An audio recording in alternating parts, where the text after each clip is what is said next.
There'll always be torches and pitchforks for ladies like us, Wanda.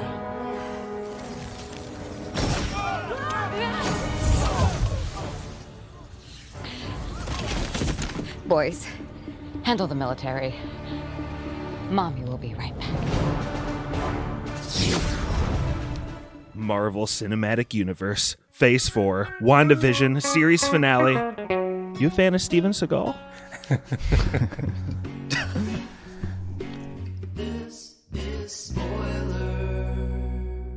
Hey everybody, this is WandaVision finale spoilers podcast.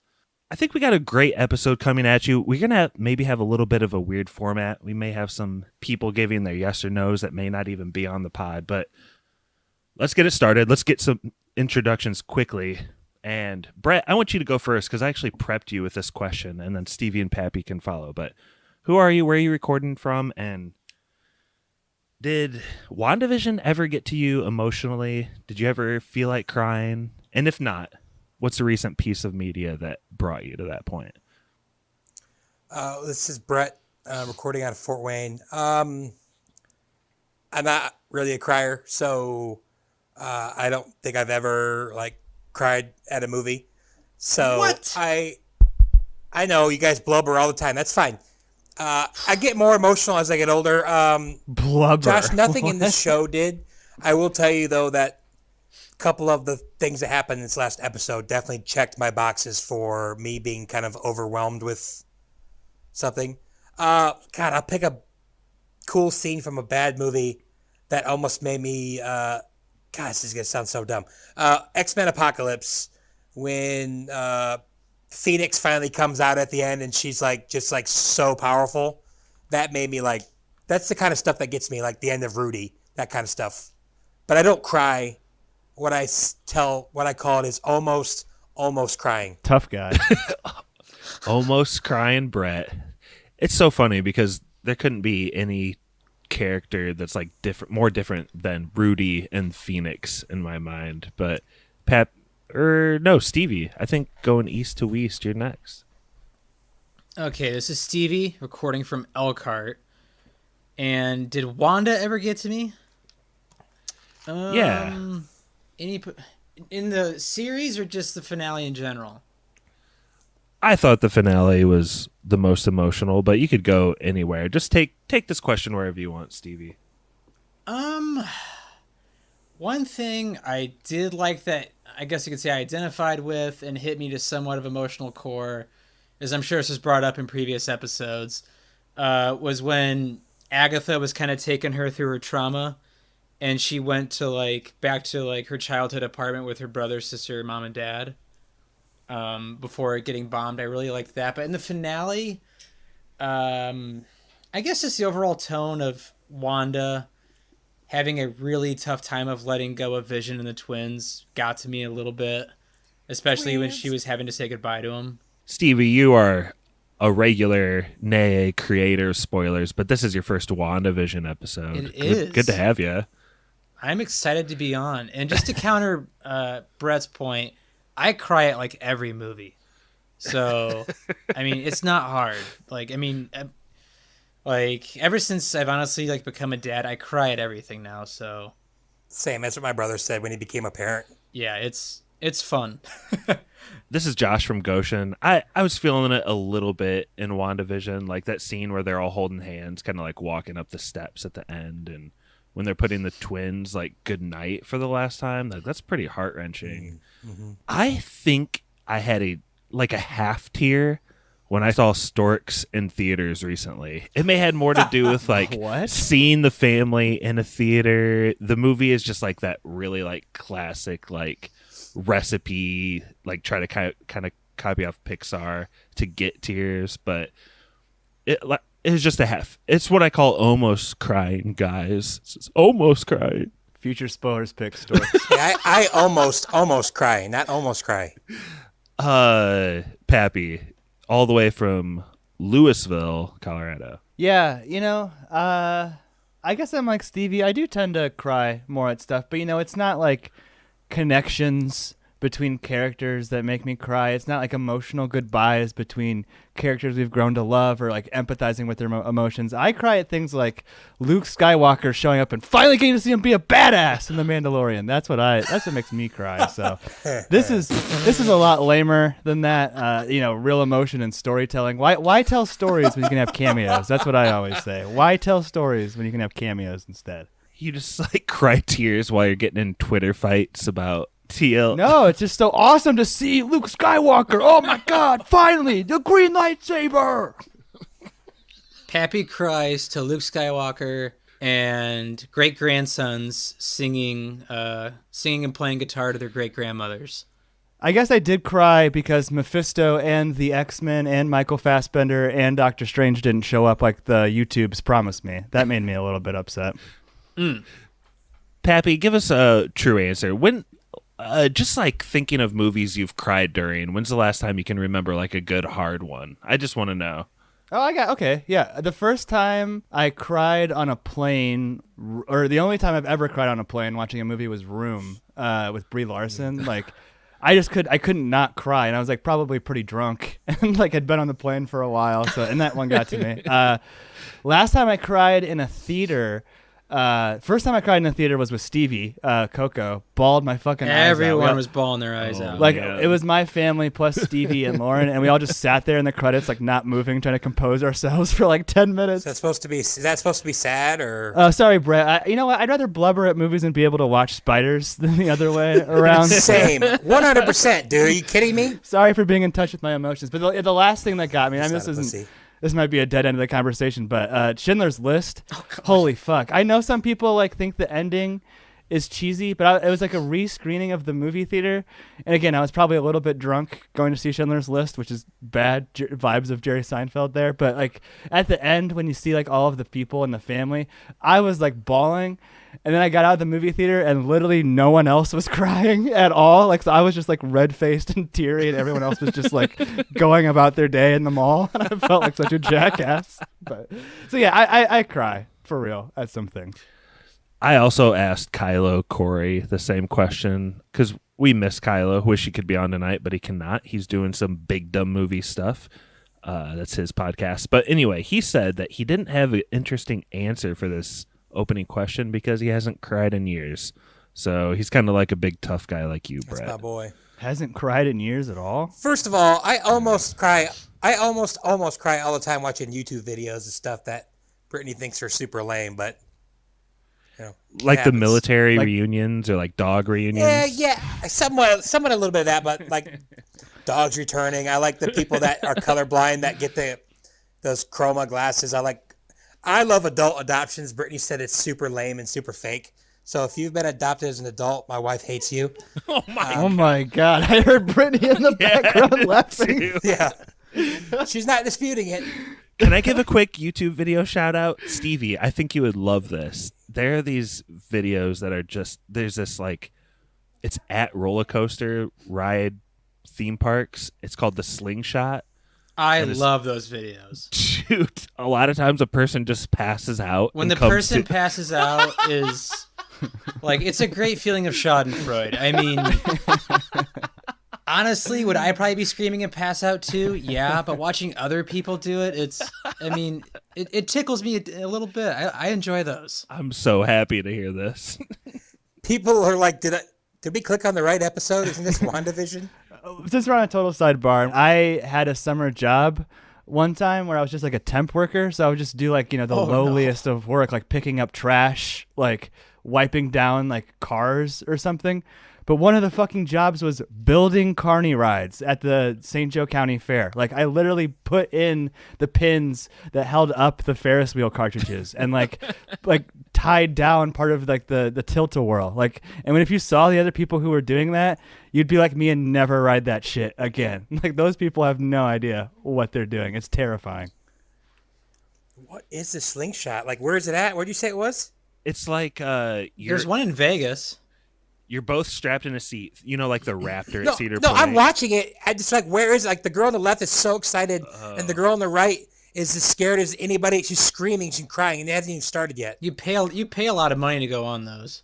That is part of the trope. One of the persons is always like the stalwart, like smooth, calming the other person down, and the other person's like going nuts. Stop the ride! Like before they even start. Like, I would rather. Oh my gosh, she is so passed out. I would rather jump out of a plane at 30,000 feet than ride that ride. Not me. Like, If I was with Bodhi, maybe.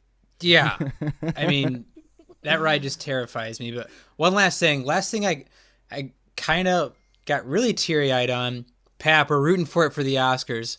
Husavik. Norway's pushing hard campaign for Husavik. Iceland. Or Iceland, yep. Iceland, my bad.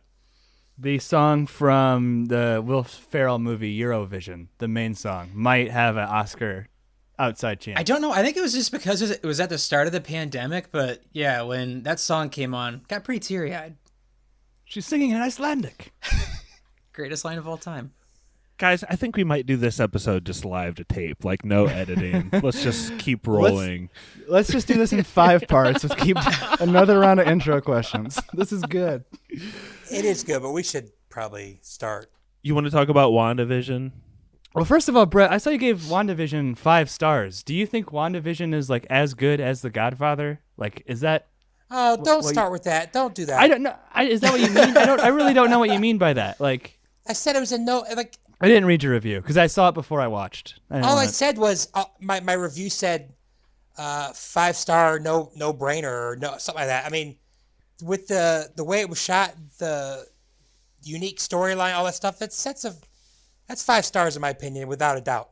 The last episode helped a lot though, because I thought it was like really awesome. But dude, I have so many things that are 5 stars that are nowhere near as good as The Godfather. Yeah, it's a really unfair question to ask because you would still rank your 5-star things. You know right, what I mean? and So I've seen some people like do like literally like 6 stars. Some movies, I think we've talked about it before, like a 1% of that top 10%. But no, it's not as good as The Godfather. But it's less sad. I don't know. It's whatever. Steve, you called me earlier and you said this show is like exactly what it's trying to be, and so in that sense, it is kind of 5-star, right? It pulls off exactly what it wants to do. I would give season 1 5 stars, no doubt. I see a lot of complaints in the worst place in the world, which is film Twitter. It's literally where good ideas go to die and people who shouldn't have a voice have a platform. But like, follow us at Spoilers Podcast. please do. Because, I mean, I always see these things of like, it's not as good as the movies, or I don't like the way it looks. It's trying to be a TV show. It's trying to be a TV show. And that's what I loved about this season. It never tried to get overly cinematic.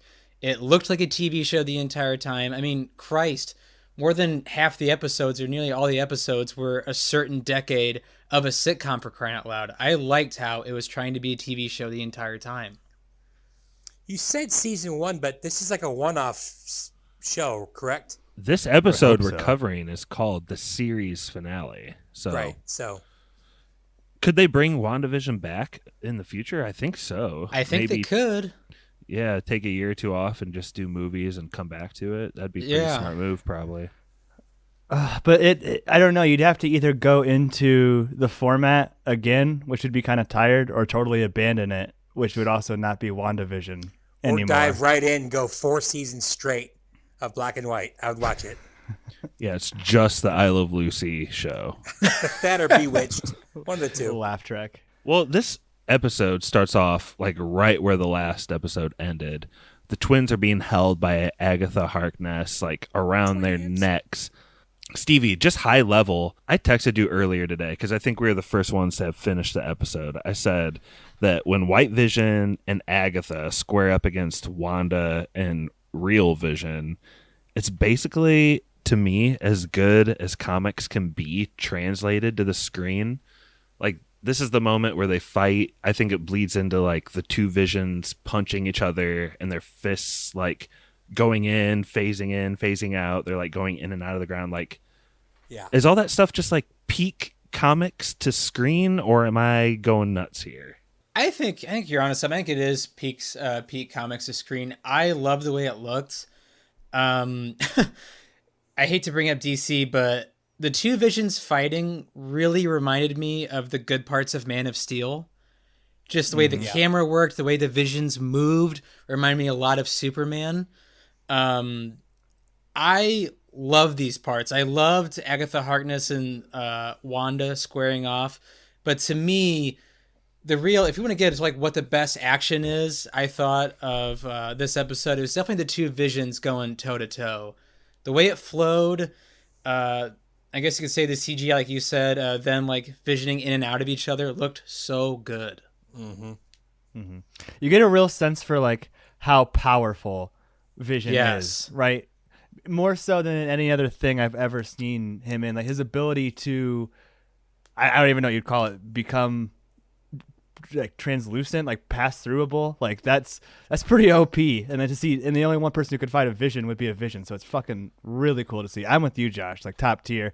And I liked how the magic, I was really worried after like the last episode that the magic, like Corey alluded to, would just be red versus purple. You know what I mean? Beams fighting through the sky. Like I thought the magic was really clever in the way that the magic battle unfolded. I'm more of going to set something up for the future. There were two scenes in this episode that I thought were like grade A, like all-timers for me. And one of them, which we'll get into, I'm sure, but the conversation between the Visions in like the little town hall meeting, I thought was like awesome. It's only like a minute and a half, 2 minutes long, where they're going over the ship, and that I've heard that argument before. The ship of Theseus. Yeah. And then just them kind of going back and forth, like they basically like work on a little truce timeout to like logically, it's like Spock trying to logic another Spock. Like it was just really cool. And I didn't even watch Star Trek, but I just know like the other person, while his mission is to kill this person, he loves logic and stuff above everything else, and like it just gives them a puzzle they work through. I thought that was like fantastic. And then the scene at the end, I think we'll get Brett, to that is wait a second. Amazing. Wait. Well, wait on that last scene, but also I wanted to comment on the scene you just were mentioning. Yep. When the white Vision, like the very first moment he lets down his guard and he's like, well, I request elaboration, or his line or something like that. Well, I don't want to skip over the ship thing.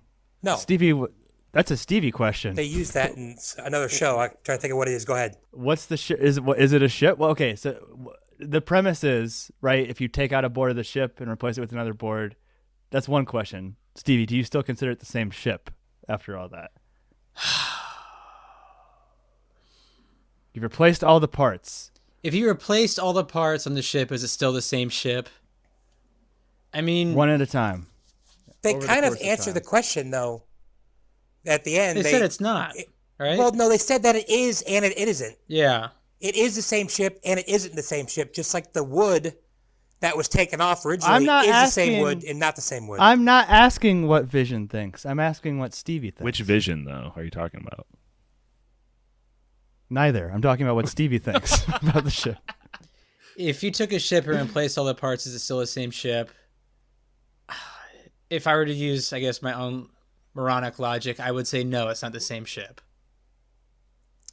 I mean, that's just like, your opinion. Man. I'm just kidding. I'm just kidding. I think it's the point of this is like it's like the Schrodinger's cat thing. It's kind of like what it is to me. It's like, I don't know, somewhat like Schrodinger's cat. I don't want to get too me, crazy. sir, my sir. At what point is Notre Dame Stadium not Notre Dame Stadium anymore? They replaced the bleachers. They got a new press box, TV board. They have new press boxes. The field's They have turf. a bar for VIPs only. Yeah, the field's turf now. Like at what? It's in the same spot, I guess.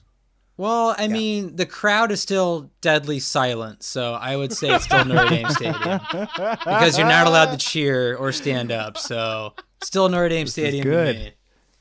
This is good stuff. I kind of think it is the same ship, right? Like, because otherwise, we would say that if we took out one board and replaced it, would anyone say that it's not the same ship at that point? One board. I wouldn't. So we're all saying it is the same ship if you replace one board, It right? depends. Do you go in there like a jackhammer and it's changed? Or... No, I'm not saying the you carefully remove one board from the captain's quarters and you replace it. Okay. So that means, with that logic, we're all saying that there's some threshold of boards that needs to be crossed, and at that point it stops being the ship. which I don't think either any one of us could like 50%. define. 50%. Okay, 50%. But I mean, this is by definition it's a paradox, which.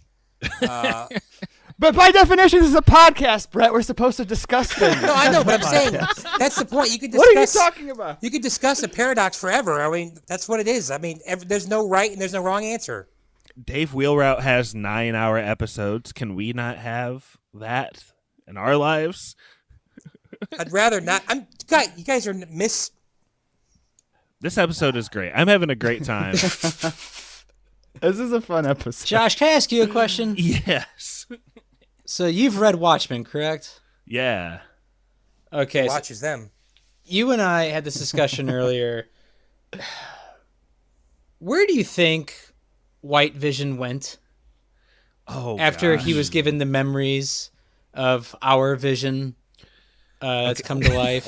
I hope we find out. This is maybe the best question from the episode, and I love it. we all know Kylo Corey lives on the West Coast, so he stays up till 3 a.m. our time, watches the episode. So 8 a.m. this morning, after I had watched the episode, I texted him, and my text was just, "Where be White Vision?" And like 3 hours later, he just wrote back, "He flew directly into the next movie." And I think that's a pretty good answer. I like that. Yeah. Stevie, you said he went to like observe mankind. I like that sort of Ozymandias Watchman sort of like.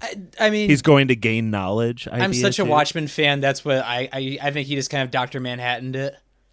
So, Yeah. I mean, that's what I took from it. He could have gone anywhere, but if I were to, just from things I've read over the years, I would say go to observe mankind and see how they function outside of being a weapon.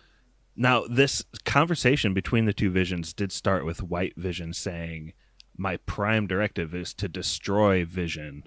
And then Vision goes ahead and persuades him and also like kind of makes him actual Vision by like passing on his brain waves or something. So I think there's like a camp out there that could say that White Vision just went and nuked himself in space or something, right? What if he's new Vision? What if he's our Vision again? Does he love Wanda? Like, do you think? Does he still want to crush her skull? I mean, he was given all the memories, though. Yeah. So I would say by definition, he's probably our Vision again. Then why didn't the Red Vision like talk to Wanda about this new, like, he just doesn't want them to end up together? Jealous Vision? Why didn't WandaVision make a WandaVision, but just do it in like a house? Instead of a giant Yeah. city?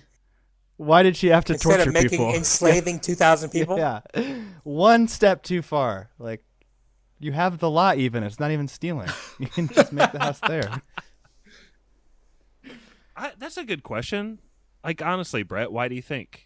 Did you ever feel like that was an option, or is that just like greed? No, I never thought about that until Pappy brought it up. But I don't know. I think she just wanted the whole thing, or she didn't think about it. That was like her uncontrolled chaos magic or whatever. I don't know. I guess she could have tried it at the end. We're supposed to think that she's not like a pure good guy, obviously, right? Like, we're supposed to be kind of, she's not lawful good aligned, right? There's a lot of retribution in this episode, I would say, though. She never, like, she goes up to Captain Rambo and she's like, "I'm sorry for all the pain I'm caused," as she walks by all of the people that she caused pain to. Like, she doesn't ever apologize to them. Like, maybe just turn around and like say sorry. I don't know. Nah, walk off in the sunset like a little mean person. I don't know. But I'm not saying I have a problem. I'm not even saying it's like a plot hole or anything. I'm just like getting like a vibe, especially with that last shot where she's like reading the Book of the Dead or something. This is going to be a character who plays a little bit more morally ambiguous, a little bit more self-serving. Yeah. Going back to spoilers format and just kind of moving through the plot a little bit. We'll try to go beginning to end somewhat here on this pod. We get a quick scene with Captain Rambo, and she's imprisoned in Pietro's man cave. Pappy, what The boner layer, man. Yeah, how? Yeah. I would say let's just move from beginning, middle, and end through through this whole boner layer? What happened? So funny. So the first time he like kind of kicks her ass, right? Like he just kind of pushes her down or It's whatever. like a flick. Yeah, basically. Yeah, it's a total man cave. I've lived in apartments that kind of look similar to that, down to the like Gatorade bottles full of water that have been refilled up. I thought that was a nice touch. He's a big fan of Steven Seagal. Yeah, and his name's Boner, and he laughs at the name Boner, which is pretty funny too. Dude, that made me laugh when it happened, and every time I think about it, it makes me laugh. So if you hear me laughing on this, it's because I'm thinking of that. Just when he has like that total Beavis and Butthead moment, like boner. Boner. Definitely. Boner. But I mean, even up into the last episode, Josh, you were saying, well, Pappy, there's still time. He could be an X-Men. You never know. He might be one of the X-Men. Like, were you disappointed at all that he's just a dude, Josh? Only in that I love Evan Peters as Pietro in this role. Man, he's so good. And I want that's like the I want to see more.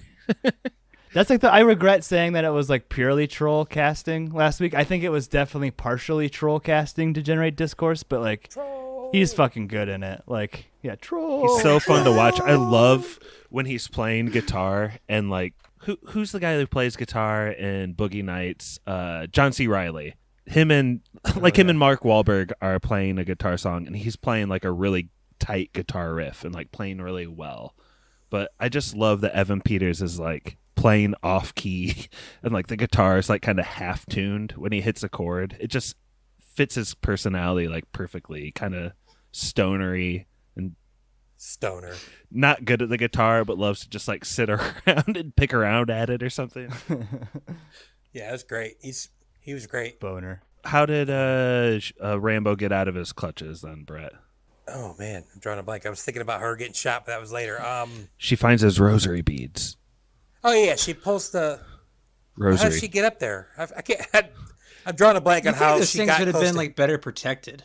I don't understand how Pietro like flicks her and it just like completely destroys her, and he's super fast and just It's out. got like the Speed Force, I guess. They Yeah, do that in Flash. He but- Barry Sanders her, but then later she like wrestles him to the ground. Yeah, no, for sure. She shouldn't have probably been able to do that, but you know, it's in the script. She shows her quality. Really? Had to say it once. I like her as a hero. I think she's pretty cool. Like I like her like bullet time shit. I liked how she was able to like pass bullets through her. I thought she had a cool presence on screen. I'm into it. Would you be cool with Rambo getting her own show? I don't know. I mean, I don't. I'm all in on that. I think it would be great. She's obviously going somewhere cool. The Marvel like docket is so daunting, though. Like, are we gonna do a podcast for Falcon and Winter Soldier? Yes. We should probably decide that I don't on see why not. podcast. Only if it's really good or if it really sucks. The fact that Kurt Russell's offspring is the main villain, yeah. We'll be doing pods. Pods will fly. I have one problem with Captain Rambo, though. Not enough quality. It's Not enough Sylvester Stallone? both valid criticisms, but not the one that I have. I just wish that like she didn't give Wanda such a pass at the end, especially after she said it's all Wanda. Like, I understand that she's apparently, extremely sympathetic to the Avengers, but man, she just lets Wanda walk past her, and she's like, She understands, though. She said that she understands. She said why? But okay, she's like, if I was in power, I'd do bad shit too. That's the fucking moral of the story. Like the story's saying, it's okay, you can give a pass to people in power when they do bad things, because if you had power, you might do that too. That's fucking weird. That's the reason, right? Empathy? Is that a good reason? Well, Pap- No, excusing people in power doing horrible things just because we don't have that temptation. We should forgive them. But she's That's literally what the show says. That's literally what I she don't think says. it's what it says in so many words. It's literally I what think she the says. grief got to her, and she went temporarily. She said, insane. I would do the same thing if I were you with my mom, meaning that it's okay that you held a whole town of people hostage and tortured them because you could do it. Who am I to judge? I can't do that. That's insane. That's an insane plot point. Didn't she convince herself that she was doing them a favor, keeping them safe. That doesn't. So many bad guys think they're doing the good thing. Right. In the show. Yeah. That doesn't excuse it. But are they hot? It means they're human. Cap. Oh gosh. I think that's a fucking insane plot point. Am I, Stevie? Do you not agree? I don't agree. It's No, okay I think what's fun about Wanda and Rambo is they're not like perfect people, and I think two people that are extremely far apart from one another. Wait. Brett's got something going on. Yeah, Brett, what are you doing? No, I just finished my Hoobastank. Go ahead. You're good. Oh my Sorry. God. Jesus. Not a perfect person. What is happening? I was trying to do it quietly so you could talk while I was singing in the background, but guess that didn't work.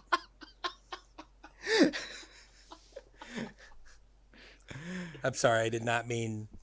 Oh, no, I was just saying, I think that those two characters are human with human qualities. I mean, Christ, if I lost my wife and I had the opportunity to bring her back, but I had to enslave a town to do it, I'd do it. Just so I could see my wife again. But again, Pappy's saying he understands that, but he's saying you'd be a bad person. Then I'd be a bad person then. Right. I think that's true. your point, Yeah. right, Pap? That's literally true. Yeah, if you torture people and not accept death as the whole theme of the show is grief. And again, I have no problem with Wanda the character doing it. I just think it's a little weird that Captain Rambo's like, walk on by, ma'am. No problem. You just tortured this town full of people. I'm not a representative of the government in any way. That's crazy. What's Rambo gonna do though to the most powerful Avenger there is? Maybe just be like, hey, you should apologize to them and not me. She could have said, Wanda, I get it, but you're wrong for that. Say you're sorry. Yeah. Or I don't know. I agree with Stevie though. I think there's some pragmatism here. Rambo isn't going to stop Wanda from flying off. That's out of the question. She just saw her whip Of course. everyone's ass. But maybe she's trying to put maybe she's a Christ character, just trying to put some love into Wanda as she takes off, just trying to give her a spark that could light a fire that could light a rebellion. I really wonder why she let her wander off. I love Bringing those it back. jokes. I love those jokes. Brittany is shaking her head, so one missed on that side of the room. We do get a pretty cool dose of the townspeople as Agatha, during her fight with Wanda, starts kind of waking people up one by one. Do you guys like that? I mean, we get kind of a recap of all our favorite townsfolk, right? It was a little... Are they in the Upside Down? We made you. We made you. There's a little bit of that Max from Overdrive, everybody. This is going to come out before that does. So Who made who? You made him. Great episode coming down the pipe. Go ahead, Steve. No, sorry. but I mean, are these townsfolk, are they pretty much in the Upside Down the entire time? Are they aware? They say they are. So are they just watching a must be. projection of what's happening while floating in space pretty much? Stevie, have you not listened to our first No, not at all. 4 episodes, 5 episodes? I watched all the episodes in one day, man. Oh, man. I don't know if we really tackled this that directly, Brett. Yeah, a little bit, with the tear and stuff, and the guy saying that he's in pain or whatever. But I guess we don't really know. I'd say the Upside Down's probably a pretty good. It is. Yes. It's like that woman on the edge of town, Stevie, that's rehanging the same thing on the clothesline over and over. With Yeah. the tear Yeah. coming down her Okay. eye, yeah. That makes sense.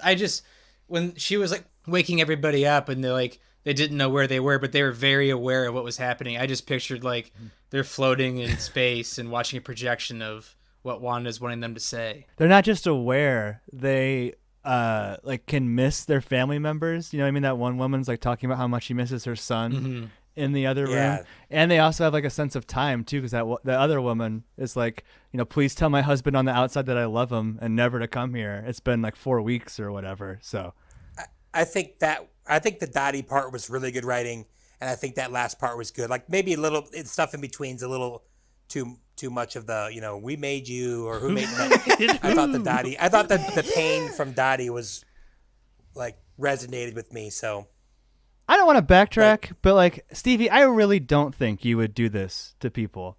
I really don't think you would torture people, even if it meant bringing back someone that you love. Did she know though? you're not supposed to want to. Did she know what she was doing? Isn't that part of it? But is that an excuse? Like, I'm just saying, Steve, I don't think you're a torturer. I didn't mean to derail the pod. I have a lot of respect. No, I think for you would be if you did that, though. I mean, I think Here's you're the right. bigger question: if Stevie did do it, Pappy, are you gonna try to like get him to go to federal?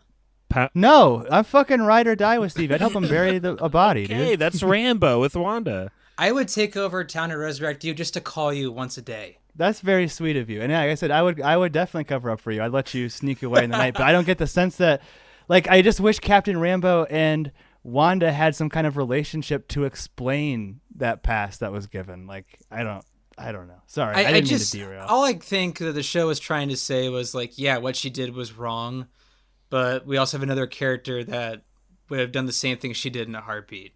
As evil as it may have been. Sense. And also, I don't think it ever clearly stated Wanda knew that she was actually torturing people. Probably not until this point, because she's like arguing with them, right? I think Yeah. she looked heartbroken when she realized what was going on. Well, Vision said something to her when they were arguing earlier in a previous episode. In Didn't he? denial, she was right. Well, she was Yeah, gonna something like that. she was gonna immediately drop the shield once she found out that she was torturing them until Vision and her kids show up. That's the only reason she doesn't. Which brings us to a great point, because one of the townsfolk said, like, yeah, my husband's on a business trip, so that makes it sound like he's been gone for a couple of weeks. WandaVision is like a show, so like it's been like, yeah, a couple of weeks time here. Do you buy like the ultimate attachment to them as her kids, knowing it's only been a few days, a few weeks, but Yes. So hard yes. yeah, me too. So why though? Corey Kylo, this is like one of his big points. Like, what the hell, Wanda? Like, you just created these kids like 2 days ago. You're not a mom, but like, They're hers. yeah, for me, it's really touching. Like, I think go ahead, Pap. I think part of it is how much like we've seen Wanda and Vision together as well, or together, like being a family and forming a family. I think that has a lot to do with it. Just over the course of a few episodes, like it feels like it's been like an epic amount of time, right? Because there's been so many shifts. But I think I just like super families too. Like there's that one shot where they're like, I don't think we've prepared you for this, and it's not that it looks like The Incredibles, but it kind of reminded me of The Incredibles, just like the super family fighting together. Like I love that shit. I don't know, Stevie, what They would whoop what'd the you think? Incredibles. So Kylo didn't like the fact that she only carried them for like a couple hours. Like he just didn't believe that she cared about him that much because she barely knew him. yeah, like it's a superficial, almost like, oh, they're a new puppy rather than they're like flesh and blood children or something. Maybe I'm putting words in his Well, mouth. I guess but- the way I look at it this is the way I saw it. Like, I don't care if she carried them for 10 months or 10 minutes. They're hers. And this is something she obviously had always wanted with Vision. The idea of that going away with Vision was probably harder than hell to let go of. It's why she kept the shield up.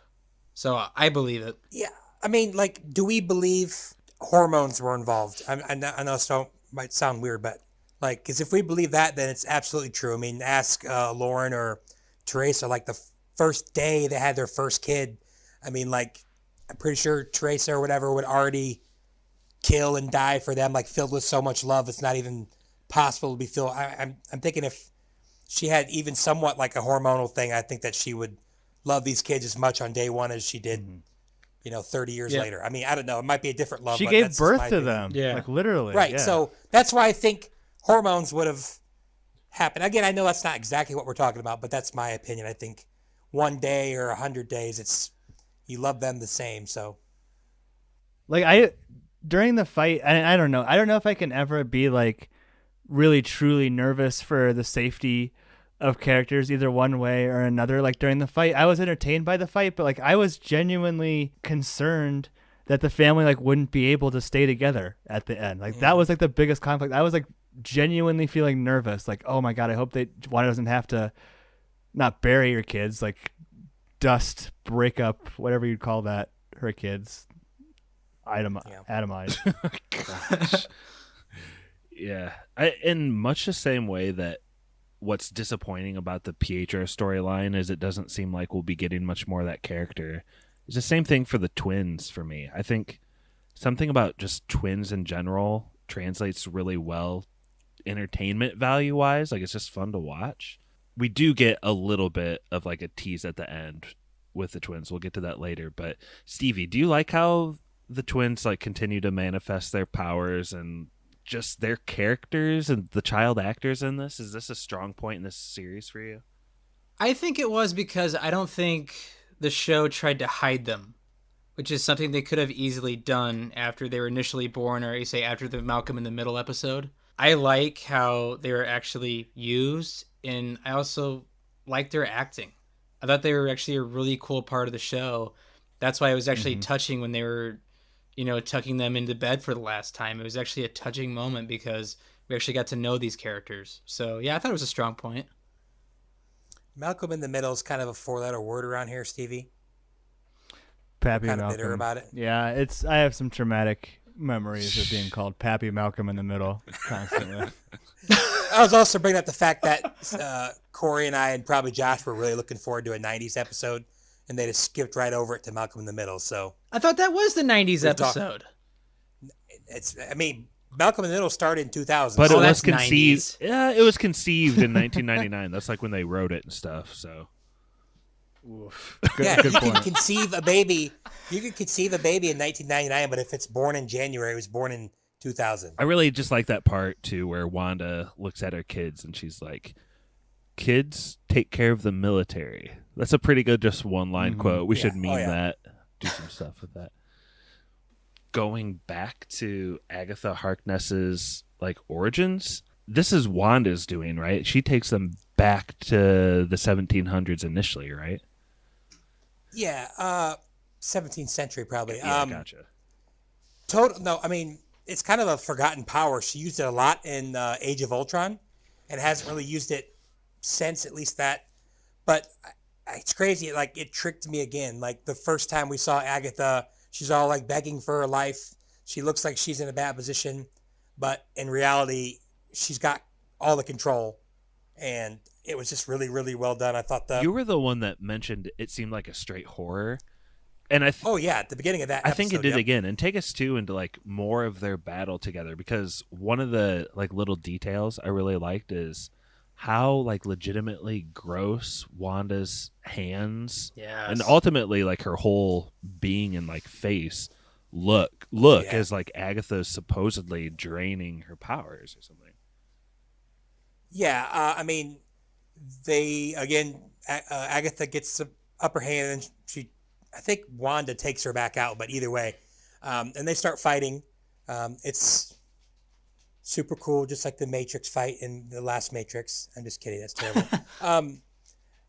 One of my favorite things in movies and TV happened here, and I'm so glad it did. It's like when someone pretends to be hurt, like they completely hustle the other person. Like I kept waiting and waiting and waiting for Wanda to realize how powerful she was. And then when they throw that runes thing around, I thought that was like the coolest thing. I thought the whole scene looked amazing.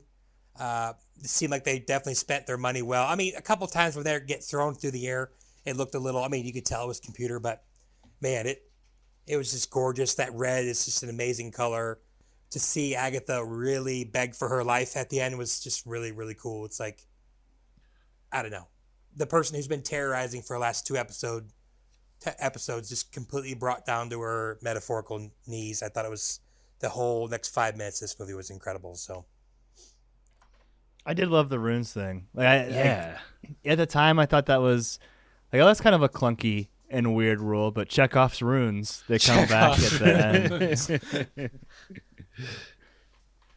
There's a little bit of a misdirection too, because Wanda's tells her that she's like, what is she's like banning her to the hex or something, like so yeah, I don't know where so is she like with the kids or something in some alternate dimension of the hex? Wait, who, Agatha? Yeah, she turns her. I thought Agatha was going to stay in Westview. Yeah, I thought she was permanently New staying in Jersey. Westview. As the nosy neighbor. That's how I read it, that she... In But quote she was Westview allowed- or Westview West, like Yeah, are they going to be the real people? Are they going to be with the real Yeah. people? But she's going to be that fake Yeah. person? She's a fake person in the real people. Oh, that's because, yeah, you know what? I didn't even put that together, Which but is I think like super, it's obvious now. Terrible levels of hell for her because she's, been living life deliciously for the past 400 some odd years. And now she has to be in Westview, New Jersey. If there are no runes to control her, is it just because she got all of her power taken away, right? So now she's in the Upside Down in Westview, New Jersey. It was pretty strange because we get like a couple episodes here of Catherine Hahn not being the like overly dramatic nosy neighbor. And so we get moments with Catherine Hahn where she's not smiling as if she's about to stab you behind the back. She's just like saying it as it is, kind of. But when she goes back here at the last minute to like nosy neighbor Agnes, dude, it looked like her face was about to peel off the bone, like how smiley she was. It was almost like hard to watch. Okie dokie. Yeah.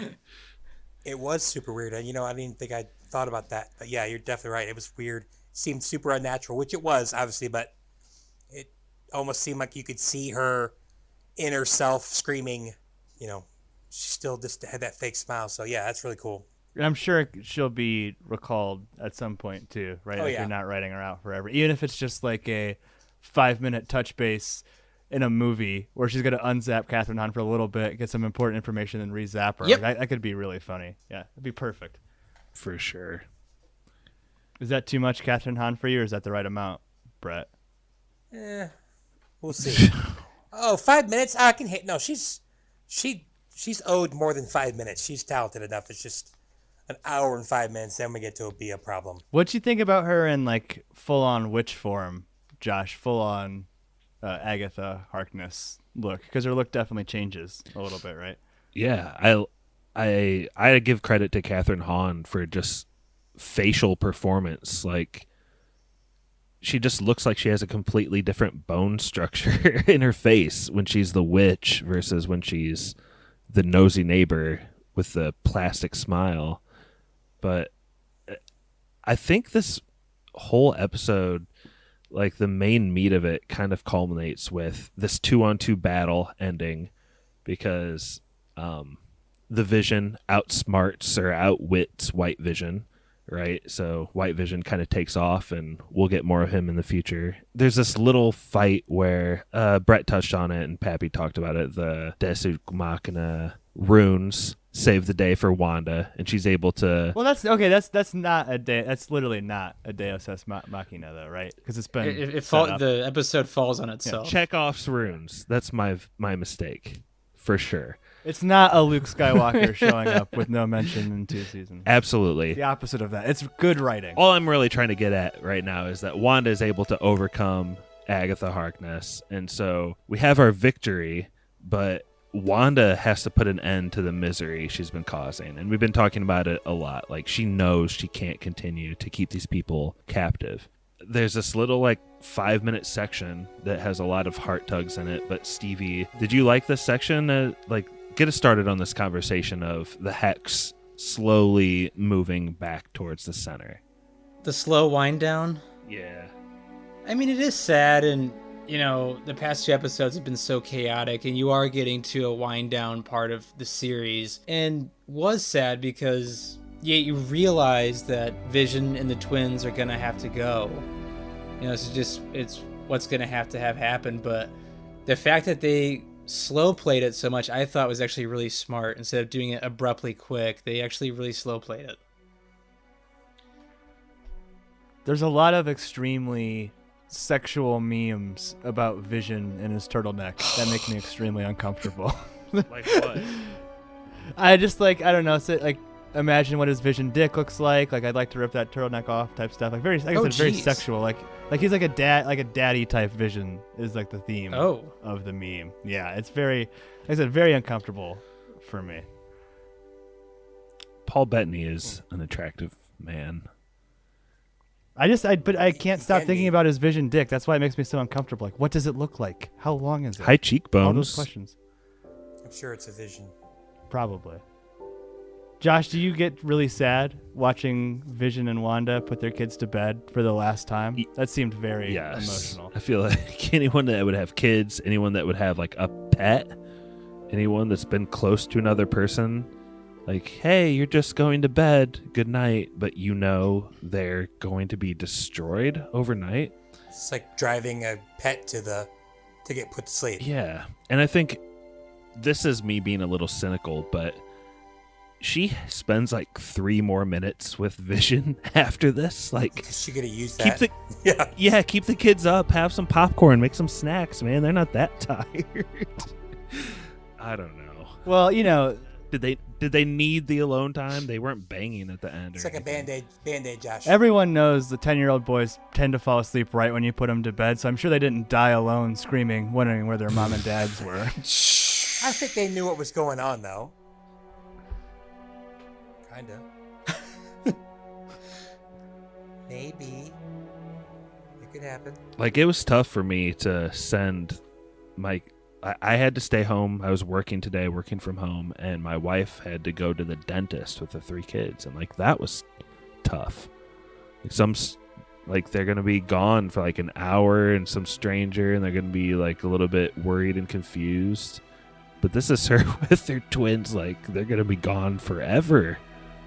It's gonna be strange. Mouths, hands in their mouth. Super weird. Yeah, but the twins are gonna be disintegrated and atomized before in She'll get front him of back. each other. She'll get him back. Yeah. So anyway, the hex circles in, and she put it on like a 10-minute timer or something instead of just ripping the Band-Aid off. It works well for the drama. Not sure if that was great for Wanda's psyche, but she does get to say goodbye to Vision again. Vision dies. I've been counting. I think this is the 4th time Vision's died in the MCU. Pap, they kind of make he says something poetic about it here at the end, right? Like, I don't remember what he says. I've been a memory. I've been a computer chip. I've been a Nintendo game. Who knows what I'll be next or something. A Switch. Yeah. He was a Smash Brothers character for a bit. Oh, yeah. Women make out hardcore while he vanishes. Yeah. Yeah, it's sweet. I have been a voice with no body. A body but not human, and now a memory made real.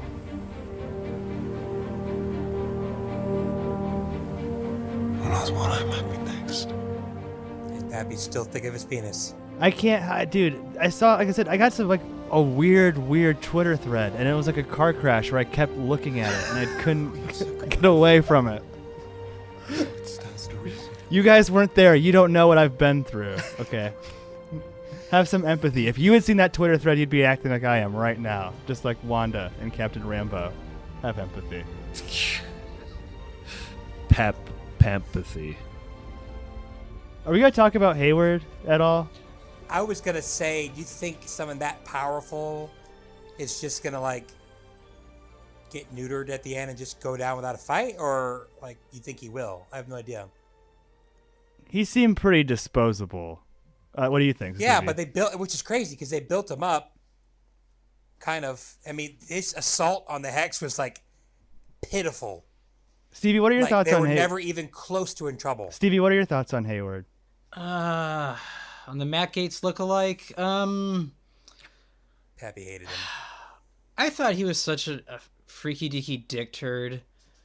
As far as the MCU goes, I think he's extremely disposable. I think this is probably like the last we'll see of him.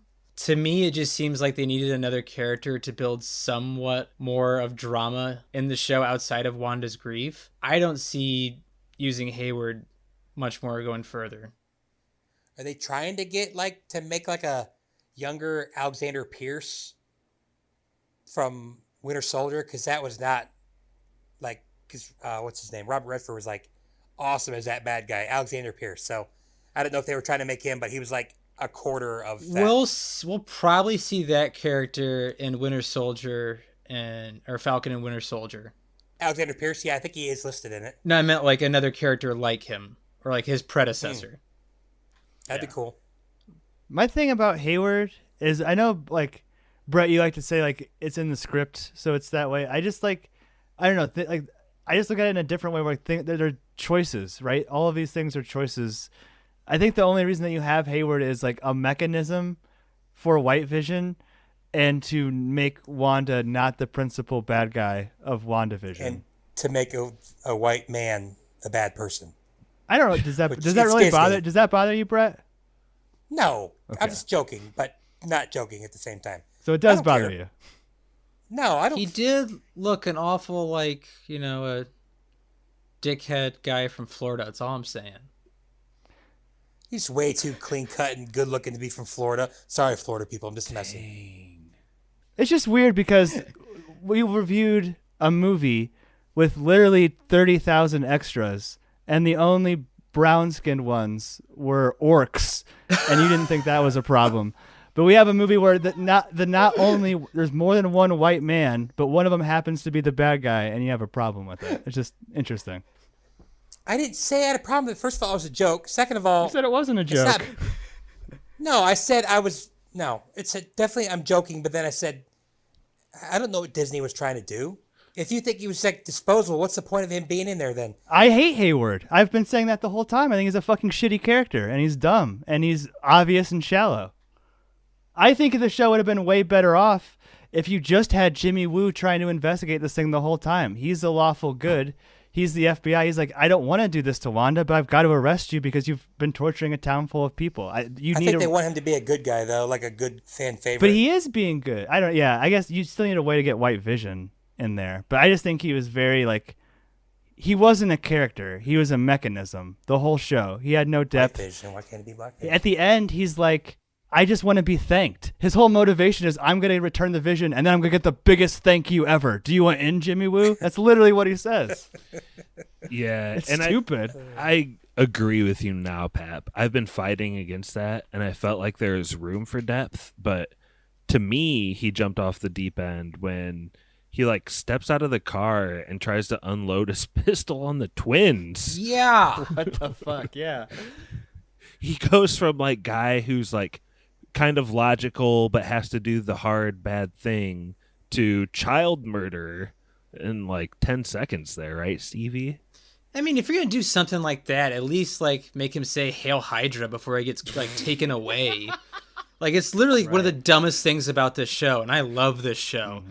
But the idea that a grown man, with his military experience, his background, how closely he's, worked with Rambo and her mom, and the fact that he just jumps out of a car and tries to unload a magazine at children. They were good shots, though. At children is insane to me. But it's we have the. If you're gonna do something like that, at least when he's getting cuffed, make him bite his teeth where a capsule goes off and he says Hail Hydra, and you're like, oh, okay. They've already done that. Well, I know, but you can bring it back again. Hydra's never dead. What is dead can never die. The Kraken. Exactly. No one's ever really gone. No one's ever really gone. There's so many things they could have done with that, and it's just oh no, this grown man just tried to murder children.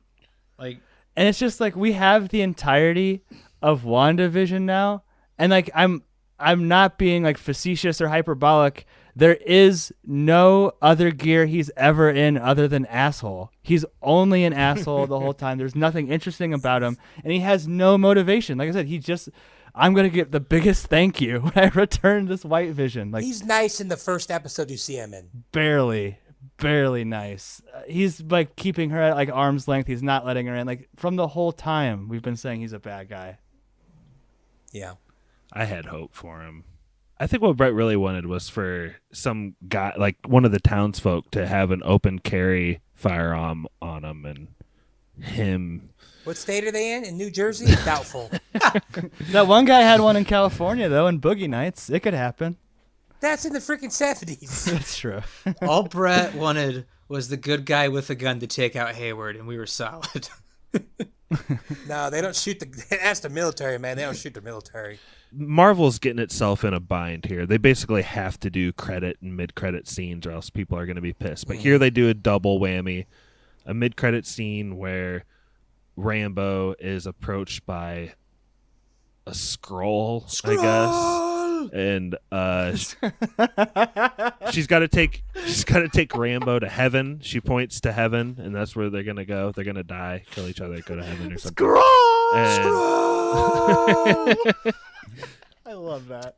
And I actually really like the ending with Wanda. They're in like some Norwegian Whoa, Josh. sort of what? You're just gonna skip over the scroll and like what it could lead up to? No, I said it pointed to heaven, and they're gonna kill themselves. There's a Is suicide it going to pact. Captain Marvel 2? Is it Captain Marvel? Yes. Like that's definitely the lead up for Captain Marvel 2, and where we're probably gonna see Rambo next. So like flashing forward a few years from the first Captain Marvel. Is that what you're saying, Stevie? Yeah, I think that's where we're gonna see Rambo next, and definitely probably in a pretty significant role after this show. How much de-aging is going to happen to Samuel Jackson in this movie? Not enough. As long as he looks as good as Luke Skywalker did in the Mandalorian finale, I'll be Oh, happy. get off it. Nope. I hope Never. it looks as good. I hope it looks as good as Robert De Niro in The Irishman, being young, air quotes young, beating up that guy, which is the worst thing I've ever seen in a good movie. I'm not gonna lie, yeah, Brett, because they kept calling him the kid in that movie, and he looks 75 years old the entire time.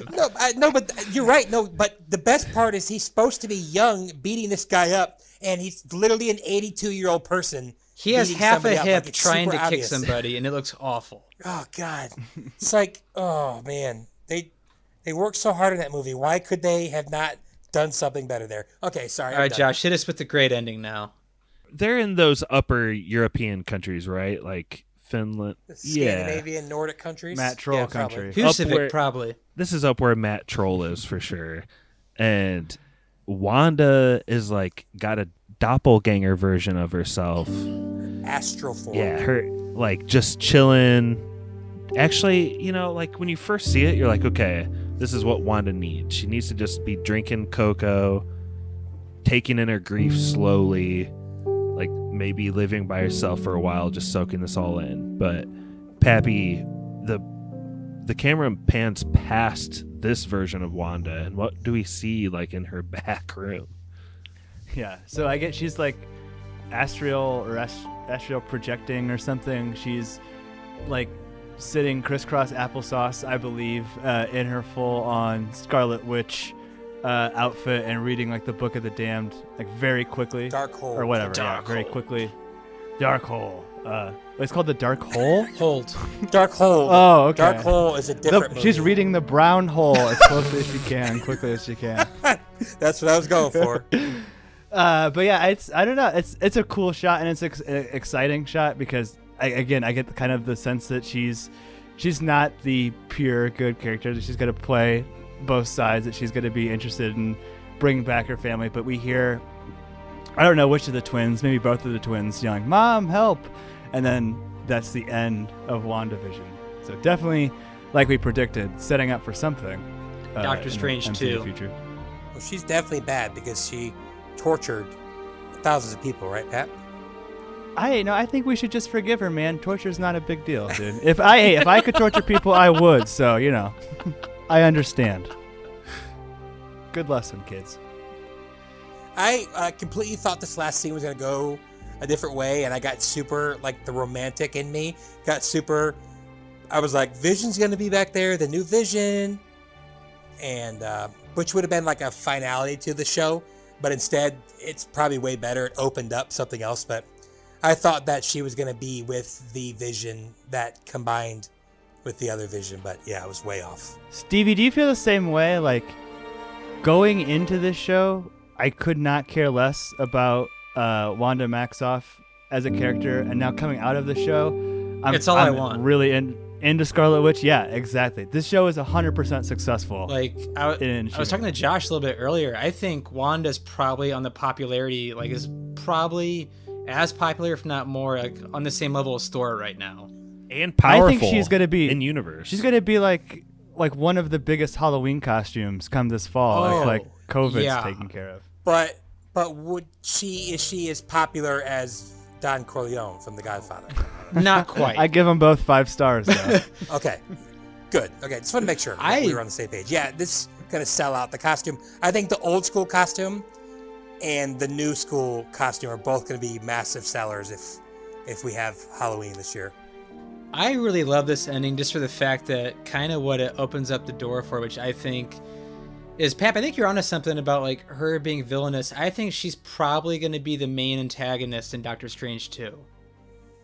Mm-hmm. Because I could see I that. think she's going to tear the multiverse apart looking for her sons. And it's just going to cause chaos. So you think that's maybe when Mephisto will come in and... I'm not exactly asking you because you weren't in our other conversations. I just don't know. Like, because they said that she's more powerful than Doctor Strange when she's like that. So I don't know if it's going to be like a three-way thing where they're all battling each other and then the winner's going to get like the Scarlet Witch on their team. I don't know. Because we've been talking a lot about Mephisto.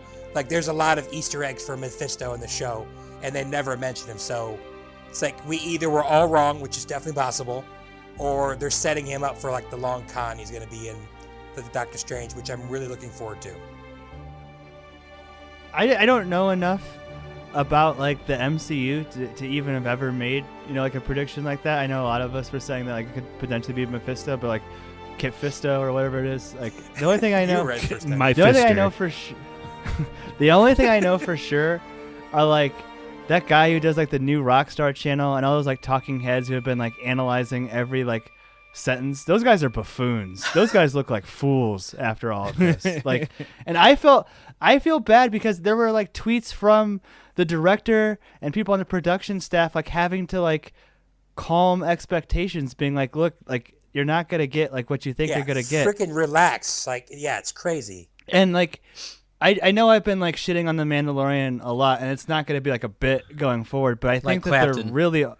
they're really, Clapton is holy ground. I'm not going to bring the Mandalorian up to making fun of Eric Clapton. That's way too good of a joke. But like, Josh, do you agree? Like, I don't know what the reaction is, but this is just better. And I hope that we don't live in a world where people who have Twitter accounts and like people who are incentivized by the YouTube algorithm to predict the most extreme and crazy things possible are writing these stories. Like I was like so relieved that we didn't have a big giant reveal, I guess. This reminded me, a random person on Letterboxd liked my review, and his review of WandaVision says Kevin Feige just put every fan theory YouTube page out of business. So like, I think you're right. It's like all these people were racking up views, talking They're about buffoons. all this crazy They're crap. frauds. And then it's just super, like they tried to tell us early on, I feel like they tried to tell us this is going to be a normal Americana type feel of a TV show and a typical MCU. And all these people were like digging deep into 9 degrees of comic book lore. And We did that a little bit. We entertained that. No, as well. We did a little bit too, I mean, but a little bit, but like Josh, I'll let you go in a second. But like, there was literally a new Rockstars video talking about who the big cameo would be, and he had like on the screen, on the YouTube screen, a grid of like a dozen people from the MCU, and he was parsing literal parts of like Paul Bettany's sentences to say, well, this disqualifies this, and this person, and this disqualifies this, and this person, and the whole fucking cameo was just a big troll from Paul Bettany. Like,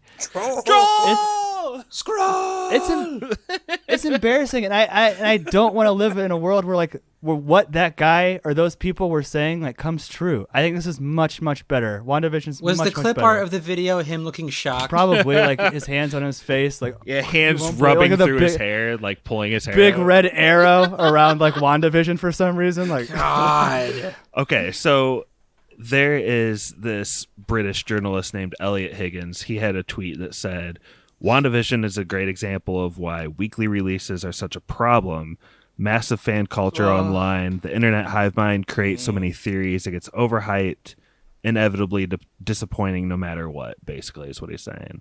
But I've brought up Jason Concepcion on the pod before, and I love him. Yeah. And his rebuttal to that is creating a, quote, water cooler show that fans love talking and speculating about is what every producer show is actually trying to do. Lots of fans theorizing about a show is a great problem to have. And actually the sarcastic part is the next tweet. He's like, what we're really aiming for here is a show that nobody talks about. sounds like not a good idea for a several $1 million production to go forward with. So Yeah. What I would hate though is if these people were like, they built up something so much in their head.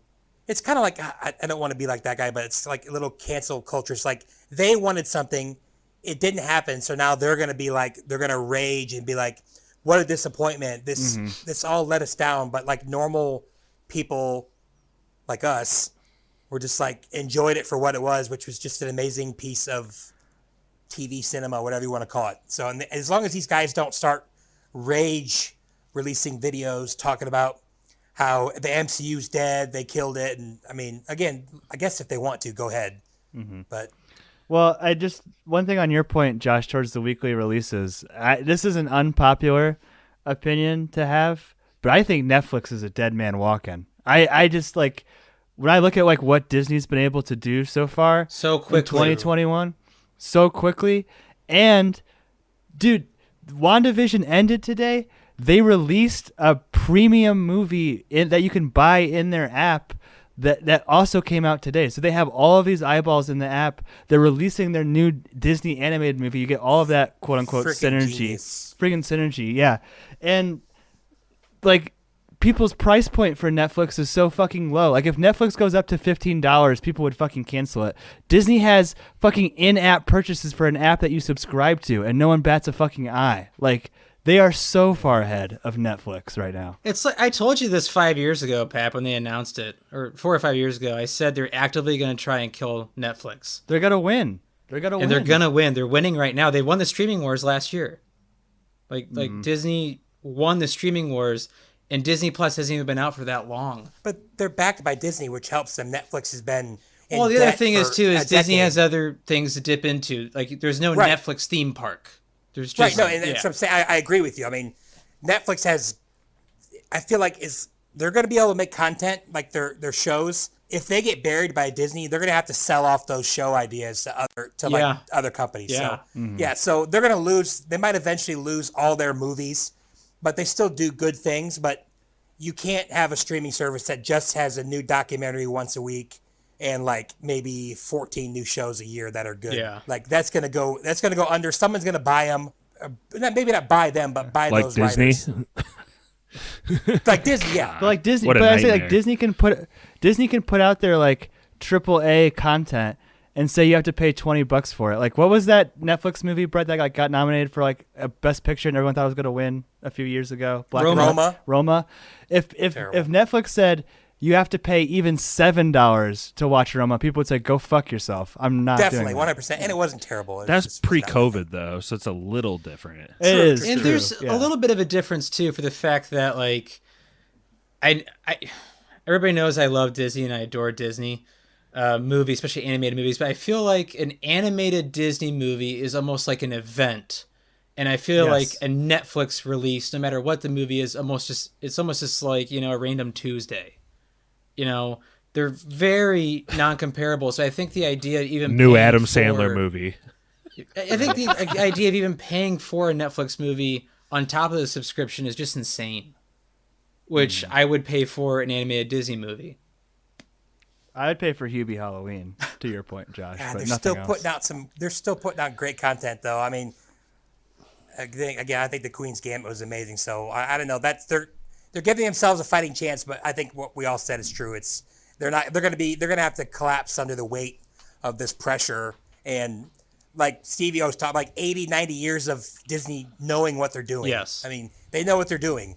I mean, they just got hit by the worst year in Disney history, and look how amazing their streaming service is. Like, it's like we've been talking about it all year. They've been firing people, and people are mad at them right now. But it's like, oh well, here's 9 episodes of an amazing TV show. I'm like, oh yeah, we love Disney. We forgot. I mean, they're amazing. Like you could hate them, but they know what they're doing. On the other true. hand, here's hoping, raise a glass to Netflix so that it stays afloat. Yeah. And if this is the result that we see from Netflix and Disney being in competition with each other, this is a great result for the consumers. Same. Yep. So Good job. Raise a raise glass. a glass true. to both Netflix and Disney. Raise All right, up. listen, guys. I'm going to give my yes or no first. I sent Corey's yes or no to the group chat, cue that up so we can listen to it together, and I'll give my yes or no. So this is Josh from Goshen. I guess with my final thoughts / yes or no. Wait, sorry. Before you start your yes or no, are we doing for this episode and the series, or just this episode, or Both. Yeah, sure. Both? Go with both. okay? I don't know. Sorry. Go with. I think they're all going to be yeses on the series. Yeah, that might be. Yeah, sure. Let's go with both. So I'm a yes for both. Huge hard yes for the series. Hard yes for this episode.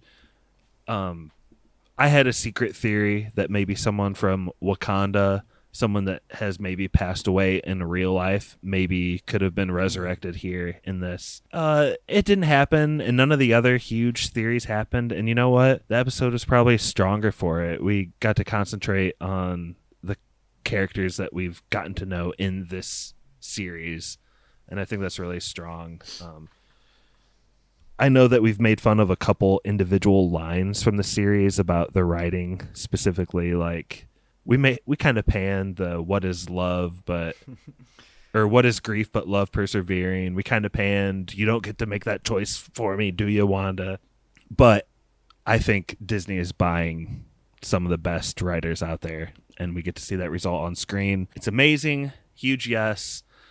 The only thing I'll say is I'm open to doing a pod on and just crapping on Winter Soldier when it comes out if it sucks. Like, I'm not going to go into it with any sort of rosy glasses at all. I think it'll be funny.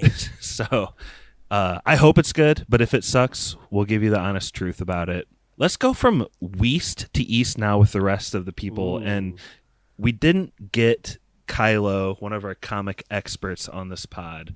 But you know what? We do get to listen to his yes or no. He was kind enough to send that in, even though he is recording a different pod tonight. So let's go ahead and listen to that now.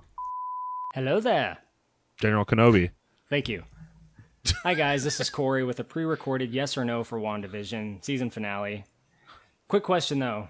Has Pappy brought up how he doesn't like Luke Skywalker at the end of The Mandalorian yet? Anyway, it's a yes for me. This is a really good episode, and it's about what I expected in terms of the big finale. We got to see our main hero, Wanda, face off with Agatha, and that was pretty cool. Had a time moments. But a couple of the high points of the episode overall for me were Wanda saying goodbye to Vision. That's a big one, and I think is going to get talked about a lot, probably memed a lot. But there's another small thing where Wanda does like the Age of Ultron high speed, super creepy walk over to Agatha, and she does the little mind control thing. I think it was really nice to see that as well. It's just kind of a cool little touch, something that she was doing at the very beginning of her introduction, and we haven't seen since then. I like that. And I also liked Wanda's new sweet costume. I'm going to just take a guess and imagine that you guys are divided on that, but I think it's pretty cool. I'm sure you guys have talked about this already as well, but I feel like some of the fans might be let down by the lack of like Doctor Strange, Mephisto, the Fantastic Four, fucking Mephisto, Batman, or whoever the fuck people wanted to show up here at the end. I was kind of anticipating that as well myself, but I'm not really mad that it wasn't there. I still do think mutants are coming and will be directly related to the events of this episode and this series overall. But we'll see. And that's pretty much it. My only regret with this episode is that the two Visions didn't become best buddies and start fucking shit up together with Double Vision by Foreigner playing in the background. That's a missed opportunity. Nice. But anyway, it's a yes for me. I enjoyed it. That's all I got. Thanks, guys. Thank you, Kylo. He was coming. It's like he listened. Yeah, it is like he listened to our pod, even though he totally didn't. Going from He hit some great points there. He's a wise man.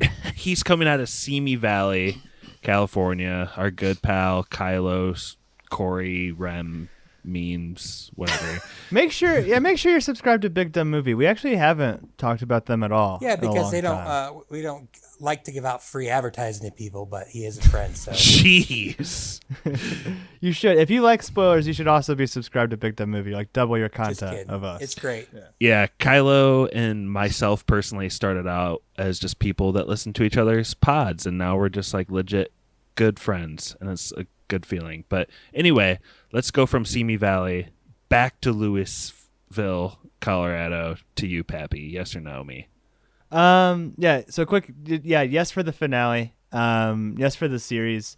The things that I've like focused in on in terms of Hayward, that's a pretty small complaint. I mean, it's a pretty generic complaint too. A lot of shows have problems with their bad guy like that, and the MCU has had lots of bad guy problems. It's not the end of the world. And the Captain Rambo reaction thing, that's another thing I focused on. That's not the end of the world either at all. Like overall, when I think about WandaVision, these last few episodes were pretty good, but I'm going to always remember sort of the initial premise and how just like fucking strong those first 5 or 6 episodes were and how captivating it was and how smart it was that, you know, thematically, this is the MCU coming to not television, but streaming, what's essentially now television for most of us, an homage to the great television shows of the past, and then making me care about 2 of my least favorite Avengers. That's such a great, fantastic trick. What is love but grief, or what is grief but love persevering, or the other way around, whatever it is, like that's actually a really good line. I know we did chill on a little bit, but it is really good, really strong writing. I thought that the last podcast that we did, so episodes 7 and 8, were maybe a little bit of a dip in terms of overall quality, but this like finale like came back, and I think is like on par with a lot of the stuff we saw at the beginning. So yeah, hard yes. I like WandaVision quite a bit. And one last thing, too, I'm just going to say it one more time. Please, Disney, if you're listening, Bob Chapek, or whatever your name is, we both went to Indiana University. We're co-alumni together. Please hear my plea. Not everything needs to be Cameo City. Don't listen to these fucking buffoons, idiots on YouTube. Just keep telling good stories, and it's paying off. People love this shit. Just tell good stories. That's all that matters. Hard yes for me.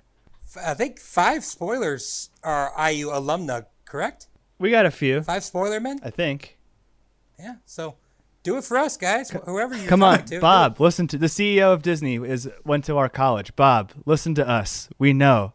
Just tell good stories, buddy.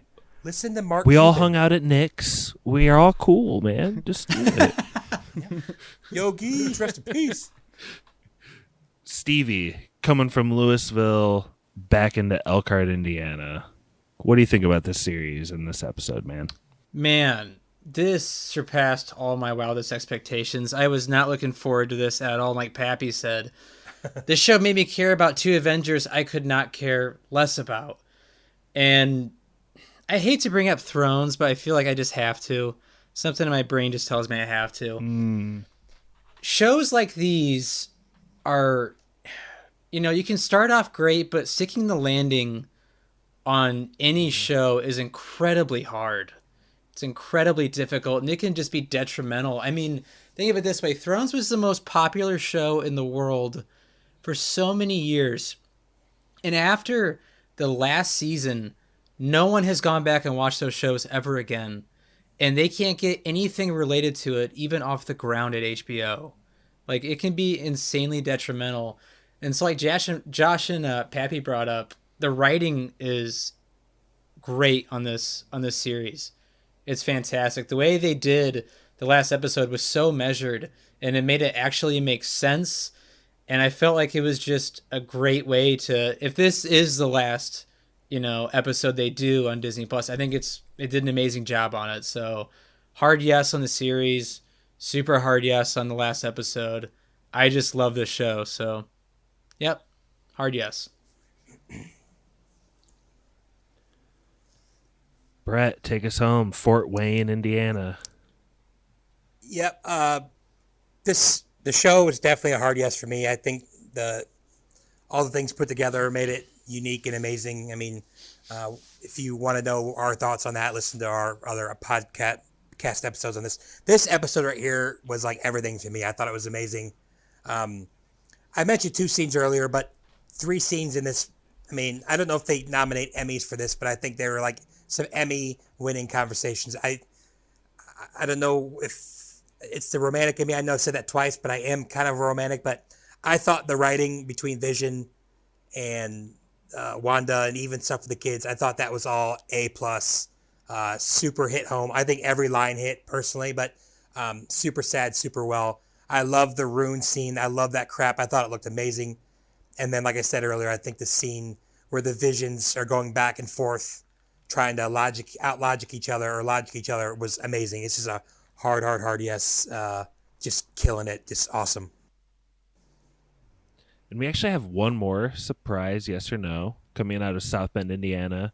PK. PK. What up, Spoilers crew? It's your superhero correspondent, PK. I apologize I couldn't make it for the last 2 episodes, but last episode I would have gave them both a yes because they were great, like always, and I told you so about Agatha. Sorry for the noise, I'm driving. The finale was fantastic. I think some people will be disappointed because, you know, they bought into the big fan theories and rumors about some crazy cameo coming. But I loved every scene with Vision. I loved the scene when he kind of broke down what White Vision is and how they're both Vision and both not Vision. I thought that was so cool. And my favorite scene, though, was the actual goodbye scene with Wanda and Vision. And it was just the music, the cinematography, the context. It was so good, so emotional. Seeing her become the Scarlet Witch was amazing, but also kind of terrifying because that post-credit scene, you know, it looks like she's going to potentially lose herself in the Darkhold, and I think she's going to be potentially the villain or one of the villains in the next Doctor Strange movie. So I don't know. We shall see. But yeah, it was great series. Fantastic start to the MCU like shows and series. I can't wait for Falcon and Winter Soldier. Hopefully we can pod about that. And also, I can't wait for the Snyder Cut, even though I probably won't like it all that much, but I'm excited. So thanks for having me on. Hopefully I'll be on more in the future. So thanks, guys. Thanks, PK. Before we get into the final part of the podcast, just want to say thanks for everyone sticking with us through all these episodes of WandaVision. If you like that we do TV shows, let us know. Hit us up on Instagram or sign up for Patreon or something. That'd be awesome. But guys, I do have a question for you. And whoever wins, I want you to take us out. You get the final say of WandaVision. You get the last word and toss it to Spoiler Man. But we'll go east to west, taking us all the way back. It's a little bit of a test of memory here, to be honest, but I think it's episode 4 or 5. They show the Westview sign. What is the population of Westview in this show? Oh, fuck. Crap. So I guess the actual question is, how many people did Wanda, like, torture and enslave? Yeah. Understandably, torture and enslave. 2108. Oh, that's a good guess. Actually, 30 Stevie's up, I believe. Okay. Going east to west, Stevie. Ooh. 420. What Brett say? 2108. Yes, he did. Yep. All right. I will say 2801. And Pappy, before you answer here, Yeah. you a couple years ago, in a very solemn moment, took me to the side and you're like, dude, you need to stop being so mad and talking about The Last Jedi all the time. Oh, so you're saying I can shit on The Mandalorian for literally 2 more years and then you can have that talk with me? Is that where this is going? No, you told me, hey man, it's gone far enough. You need to let it go. I remember that. And I'm just wondering, like, hey man, this whole thing with like Luke Skywalker and The Mandalorian, like maybe it wasn't the best thing, but maybe it's time to just let bygones be bygones. Would you like to give your guess for Westview, please? For that, 6 more months of Luke Skywalker hate. Star Wars fans are dumb babies. I'm gonna guess 3569.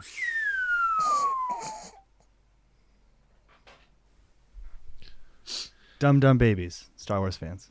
I'm going dumb babies. Yo, Is it Westview, New Jersey, right? The actual population, according to WandaVision and the sign that we see, is 3,892. Yeah! Pappy, you're the winner. You get to talk about Luke Skywalker, trash on him for another 6 months. Give the last word. Talk about what's down the pipe. Toss it to Spoiler Man. Anything you want to do to finish out the episode. I'll just say, yeah, with what's coming down the pipe, we have a Patreon exclusive, Stevie's favorite movie of all time. He won't have to host it. He just has to talk about it. Mad Max Fury Road. Mad Max Fury Road. So for any amount of money on the Patreon, you can come check that episode out. Still got some more requests coming down the line, and we alluded to it earlier, but not Stevie's favorite movie, but a Stevie host. One of Josh's, we got off the episode and Josh said that might be one of my favorite recordings ever. Maximum Overdrive. So fun. Coming to a podcast feed near you. Young if you Guns haven't 3. seen the movie, if you haven't seen Maximum Overdrive, I urge you to find it and watch it and listen to our podcast. You'll have a great time with it. But with that, take it away. Hey now. Hey now, hey now, hey now, hey now. Spoiler!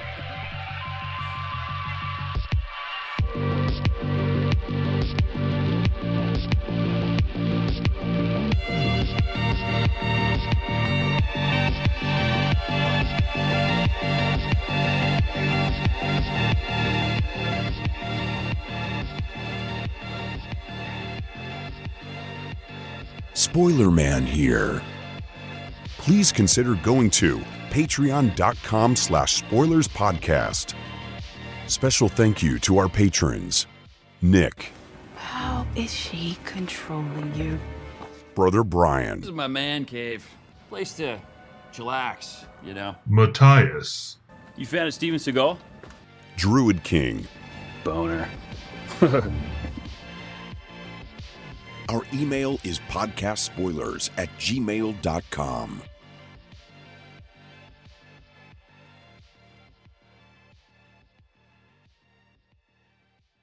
If you die during like an appeals process, I guess you say the original charge goes away. It's a really stupid Massachusetts law. I don't know. I feel like maybe technically you could be sued because he was never found guilty. And like that. Aaron Hernandez was found guilty. He just appealed it and killed That's himself true. during the appeal. You could probably get away with it. But Josh, we're talking about if anyone would like Eric Clapton had he not had his son die. I would say no. No. Yeah, he really uses that too. As a Yeah, shield. his most famous song is off that shit. Bow, bow, What you know, my bow, name? bow. If I saw you in heaven. Like the most famous story of Eric Clapton I can even think of, other than him being a fucking like racist tool, Is his like, son dying? Well, okay, one, his son dying. Two, like he heard Jimi Hendrix like playing, like he played a song, and then Hendrix played a song after him, and apparently he just like stomped off like a little bitch and had like a nervous breakdown because Jimi Hendrix was so good. Like that was his reaction to seeing Jimi Hendrix. He got all insecure and pissed and like stomped away. And It probably didn't help that Jimmy was also black. I was just gonna say he got bested by. I didn't even think about that part. Yeah, he's like, you never told me he was that fucking good or something like that. Untrained military vet Jimi Hendrix playing the brakes off Clapton makes me happy. I mean, I think Clapton like considered himself the best guitar player. But I worked so hard. Yeah, Clapton to me seems like he was like classically trained and worked his ass off. And Jimmy is legendary for being such a natural goddamn talent. Let's not say that Jimi Hendrix didn't work his ass. I think he basically lived with a guitar in his hand. Like, yeah, I mean, he's that like way. he learned how to play. I mean, a right-handed guitar lefty for crying out loud. I mean, it's just. But I think that's what I'm saying. Is like Eric Clapton is. Like we were literally doing side by side comparisons of he's a lazy fuck. Of Bob Marley's "I Shot the Sheriff" and his "Shot the Sheriff," and like Josh like Eric Clapton has no idea what he's like singing about. Like he's just singing words, and like you listen to Bob Marley's, he's like performing the song and like in pain and all this stuff, and Eric Clapton's just like saying it like normally. Like Jimi Hendrix like was creative and knew how to get new sounds out of a guitar. Eric Clapton was just like a good guitar player. You know, they're not even on the same fucking level of artist. That was Spoilers.